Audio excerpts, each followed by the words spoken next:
ಏನು ಗೊಂದಲ ಕಾಣಿಸ್ತಾ ಇಲ್ಲಪ್ಪ ನನಗೇನು. ಅವರೇ ಹೇಳಿದ್ದಾರೆ ಮುಖ್ಯಮಂತ್ರಿ ನಾನು 5 ವರ್ಷ ಇರ್ತೀನಿ ಅಂತ. ಇನ್ನೇನಂದ ಆಯ್ತು, ಮುಖ್ಯಮಂತ್ರಿ ಜವಾಬ್ದಾರಿ ಇಲ್ವಾ ಅವ್ರಿಗೆ? ಒಬ್ಬ ರಾಜ್ಯದ ಮುಖ್ಯಮಂತ್ರಿಗೆ ಜವಾಬ್ದಾರಿ ಇದೆ ತಾನೇ. ಆ ಜವಾಬ್ದಾರಿ ಸ್ಟೇಟ್ಮೆಂಟ್ ಕೊಟ್ಟಿದ್ದಾರೆ ಅವರು, 5 ವರ್ಷ ನಾನೇ ಇರ್ತೀನಿ ಅಂತ. ಅಲ್ಲಿ ಮುಗೀತಲ್ಲ, ಇನ್ನೇನು ಮಾತಾಡಬೇಕು? ಅದ್ರ ಮಧ್ಯೆ ಮಾತಾಡೋದು ನೋಟಿಸ್ ಅವರೇ ಎಲ್ಲ ಮಾತಾಡ್ಕೊಂತಾರೆ, ನೀವು ಸ್ವಲ್ಪ ಸುಮ್ಮನೆ ಇದ್ರೆ ಚೆನ್ನಾಗಿರುತ್ತೆ ಅಲ್ವಾ? ನಿಮ್ಮಿಂದಾನೇ ಅದು ಸ್ವಲ್ಪ ಹೆಚ್ಚು ಹೆಚ್ಚು ಗಮನ ತಗೊಳ್ತಾ ಇದೆ ಅಷ್ಟೇ. ಧರ್ಮಸ್ಥಳದ ಎಲ್ಲಿವರೆಗೂ ಬಂದು ಸರ್? ಕೆಲವರಿಗೆ ಈಗ ನೋಟಿಸ್ ಕೊಟ್ಟಿದ್ದಾರೆ. ಇಲ್ಲ, ಅವರಿಗೆ ಅಂತಿಮ ವರದಿ ಬೇಗ ಕೊಡಿ ಅಂತ ಹೇಳಿದ್ದೇವೆ. ಬೇಗ ಅಂದರೆ ಎಷ್ಟು ಬೇಗ ಅಂತ ಡಿಫೈನ್ ಮಾಡಿಲ್ಲ ನಾವು. ಬೇಗ ಕೆಲಸ ಮುಗಿಸಿಯಪ್ಪ ಅಂತ ಹೇಳಿದ್ದೇವೆ.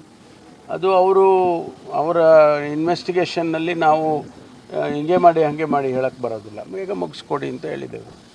ಈ ತಿಂಗಳಲ್ಲಿ ಬರ್ಬೋದು ಸರ್? ಇನ್ನು FSL ವರದಿ ಕೂಡ ಬಂದಿಲ್ಲ, ಅದು 1.5 ತಿಂಗಳಾಯಿತು. ಆಗ್ತಾ ಇದೆ.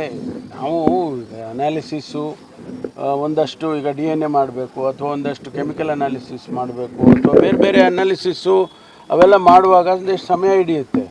ಅದನ್ನು ಫೋರ್ಸ್ ಮಾಡೋಕ್ಕಾಗೋದಿಲ್ಲ.